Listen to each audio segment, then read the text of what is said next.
Hello and welcome back to Tinker Talks Guns. We're going to be reviewing another optic. This time it's the Cyelee CT2, and that is a open emitter compact pistol optic for duty style or carry style pistols. Now, they sent me the Bear to evaluate, and it did fantastic. It seems like a great sight. And I had been encouraged to take them up on their offer to send me one to test by the fact that they were actually asking for a torture test. And I don't know if I tortured it, but it was at least enhanced interrogation. So I decided, based on that and a couple of friends' recommendations and many internet reviews, to try their CT2 because the Bear was just ludicrously oversized for the gun that I have it mounted on. So I looked at their offerings and thought, one, I need to be able to afford this, and two, I want to scrape the bottom of the barrel and see what the least amount of money I can spend on a Cyelee product will get me. And that's pretty much the CT2. There was a qualification on that. The shake awake feature is absolutely necessary for me because I've met me and I know I would forget to turn the optic off and wind up having a dead battery when I wanted or needed the gun. So shake awake was necessary. The cheapest shake awake they had was the CT2, which is $102 on Amazon. And I thought, gosh, with the Bear, they gave me a discount code for viewers of the video. Maybe they'll give me a discount code for this one. And I sent them a nice email saying, hey, I'm buying this site next month. Can you provide a discount code for my viewers? And they said, yes, and why don't we just send you the site? And not being stupid, I said, please. So here it is for us to review. Let me take a second to shout out to my supporters on Patreon. Everything costs money. Your contributions help more than you know. If you'd like to join my supporters on Patreon, there's a link in the description below. And if you join before 31 December 2023, you will be eligible for a drawing to win a Hi-Point YC9 Yeet Cannon, courtesy of Rain City Shooting Center. And if you do have to live in the U.S., you have to be a U.S. resident. And on January 1st, if we draw your name, we will contact you and get the details for the FFL nearby, near you, that we can send it to. So, anyway, the Bear got me interested in pistol optics. I'd been interested for a long time, but they're kind of spendy. And the Bear was an affordable option. I mean, a closed-emitter optic for basically $200. And they invited me to torture test it. So, like I said, when it came time to look for a more sensible optic for the pistol in question, the CT2 seemed the good choice, and I wanted the cheap one because I'm cheap, and because, being the most affordable, it might be the most accessible to the largest number of people. Now, they did provide it to me for free, and once again, they requested torture testing. So we may take it a little further this time. So we'll be doing some range testing, but first let's go to the tabletop for the unboxing. And this is literally the first time I've opened the box since it arrived this afternoon.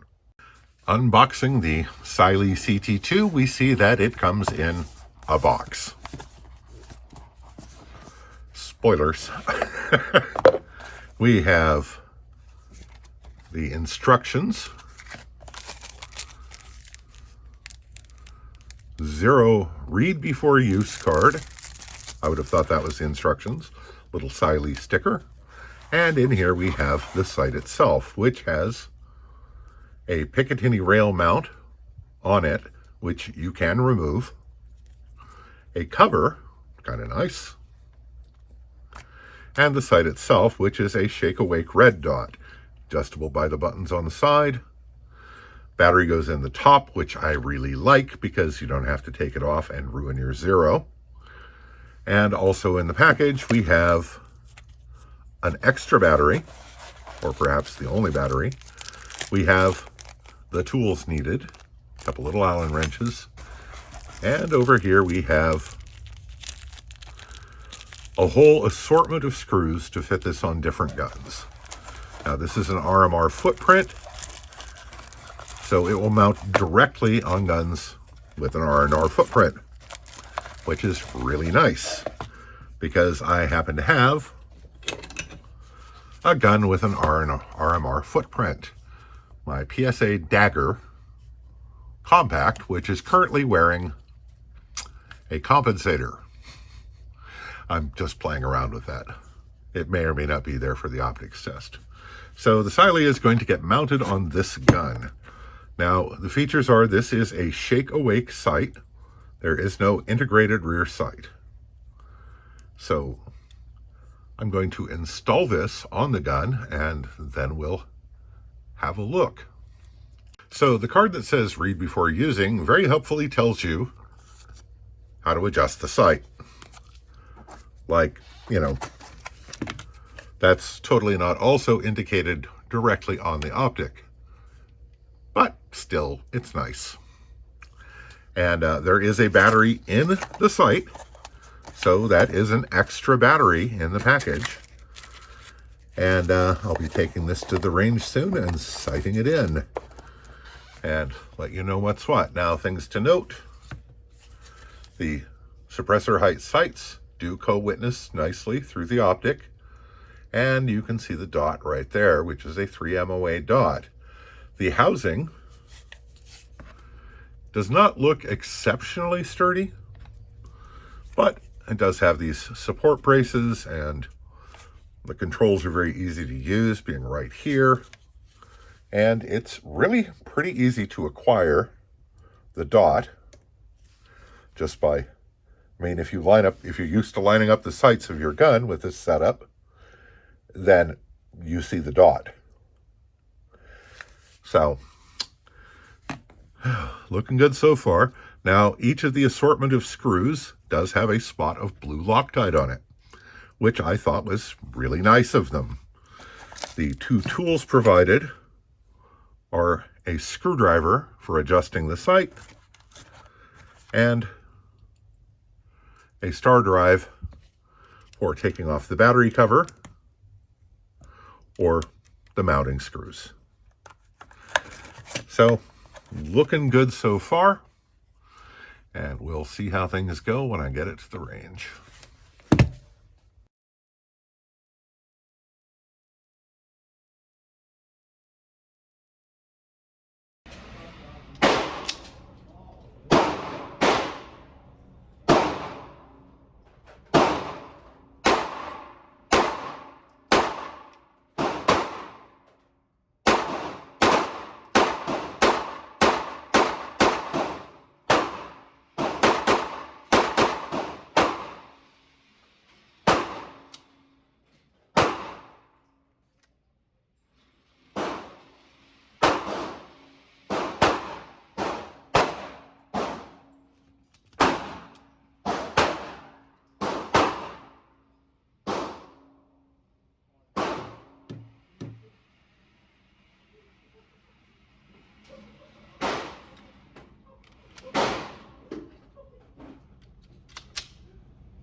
So that was the first shots with the CT2. The compensator's new. We'll talk about that in a different video. Passed with flying colors. Zeroing it was a matter of firing 3 shots, 3 clicks to the right, and it was zeroed. Luck of the draw. Sometimes they're closer than others. As you saw, moderate abuse. I made sure to miss the sight when I was running it against the edge of the table so that it was directly on the optic. And first impressions are favorable. I only shot a box of ammo through it, but that was some fairly stiff 124 grain NATO spec ammo. One thing I did notice, and I put this up next to a Holosun, is that the optic has very, very little tint compared to the Holosun and a couple other optics I looked at. It's really quite clear, which is nice. I don't know that it matters. I mean, you've got both eyes open. You know, you can see just fine through any of them. But so far, so good.